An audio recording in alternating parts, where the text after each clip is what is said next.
The violin really is a wonderful instrument. Yet most violin music needs accompaniment in order to reach its full potential. The great concertos require a full symphony orchestra, and when you perform these, your accompaniment will look something like this.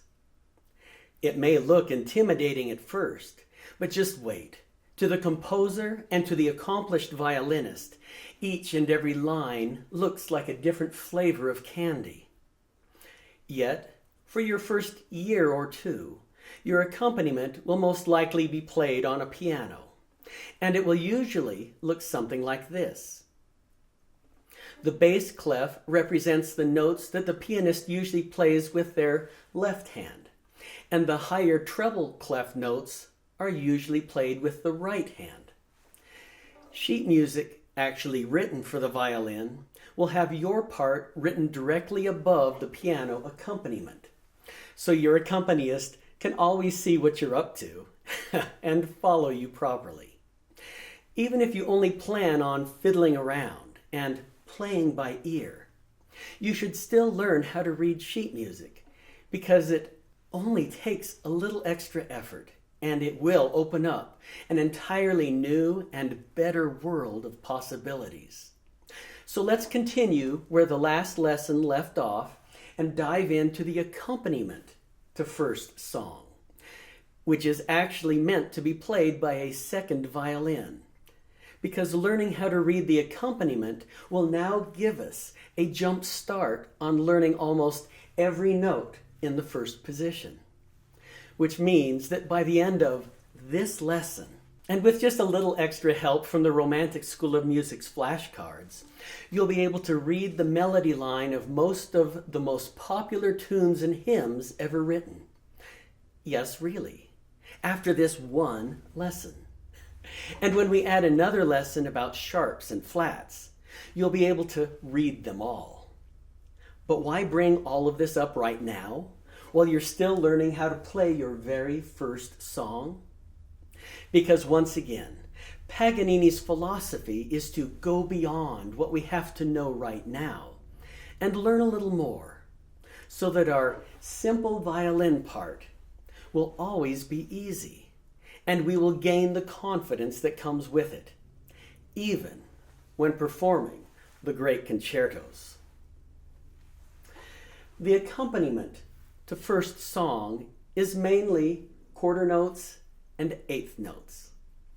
Quarter notes look a lot like our half notes that we play above, but the heads are filled in, or solid, which doubles how fast each note is played.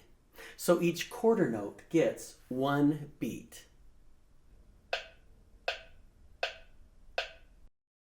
And because these quarter notes are directly below your notes, notice how the measure lines extend down through the lower staff? They get counted and played at the same time. So, 2 quarter notes get played during each of your half notes.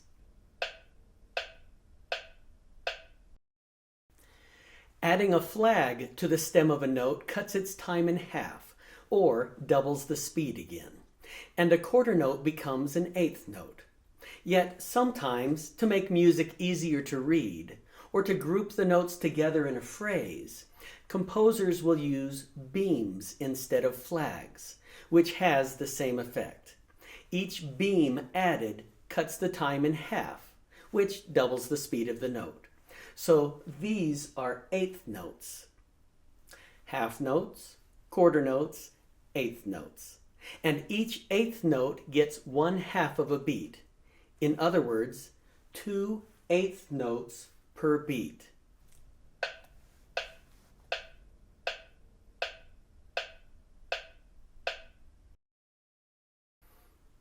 When counting eighth notes, musicians usually add the syllable "and" in between each counted beat to help keep track of them relative to the beat.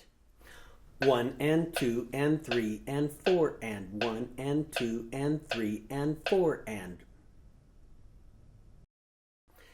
And when eighth notes are mixed in with quarter notes, it's counted like this: 1, 2, 3, 4. 1, 2, and 3, 4. 1, 2, 3, 4. 1, 2, and 3, 4. Even if you don't plan on doing world tours, you should at least be aware that different countries have different names for the duration of the notes, just like they have other names for the pitches of the notes. Remember? ABC versus Do, Re, Mi. So don't be surprised when you hear a conductor call out semibreves, minims, crotchets, and quavers, instead of whole notes, half notes, quarter notes, and eighth notes. Now for something that will make playing the violin so much easier, especially later on. Naming all of the notes in the accompaniment on the beat with the metronome. And this is a good time to go to the Romantic School of Music website and review all of the first position flashcards. The flashcards there are so wonderful, and they're absolutely free. You also need to know that when there's a sharp or a flat in the music different than the key signature, like this, it's called an accidental, and all of the notes with the same name in that same measure get played sharp or flat, no matter what octave they're in. In other words, this G sharp means that all of these G's also get played G sharp, and all accidentals go away with the next new measure.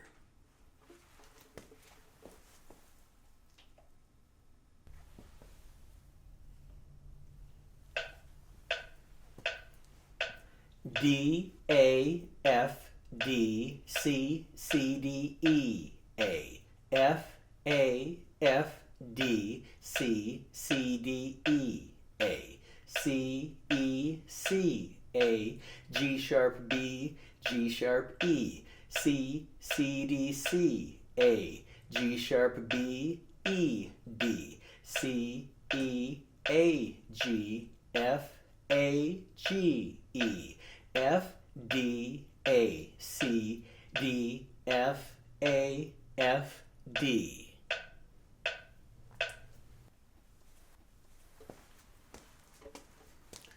For some students, naming the notes is easy. Yet for others, this is one of the most difficult mental challenges, at least in the beginning. So of course, slow your metronome down while learning the notes. Then, when it feels good, and it is good, slowly speed the metronome back up. Then, if you do decide that you're really going to play the violin someday, keep speeding the metronome up so you can have some real fun. And in the spirit of Paganini, mix things up every once in a while and name the notes backwards. Something else that will help later on is to speed the metronome up until it is too fast for you. Then, whenever you make a mistake, don't stop. Keep your mind and eyes moving forward with the beat until you can jump back in, even if it's 2 bars later. Yes, go back later and practice that part until it's perfect. But practicing not to stop right now will help to train your mind not to stop when you're in the middle of a performance. I've seen professional violinists miss notes, sometimes entire measures, during their great performances, and almost no one in the audience even notices because they maintained their composure and didn't let it affect anything else. The goal is to learn how to laugh at your mistakes, of course, after your performance, and then practice the most difficult parts until they really are the best, and you truly own them. Laughing about our mistakes also helps to get rid of our inhibitions and nervousness in front of a crowd. It doesn't mean that you don't care,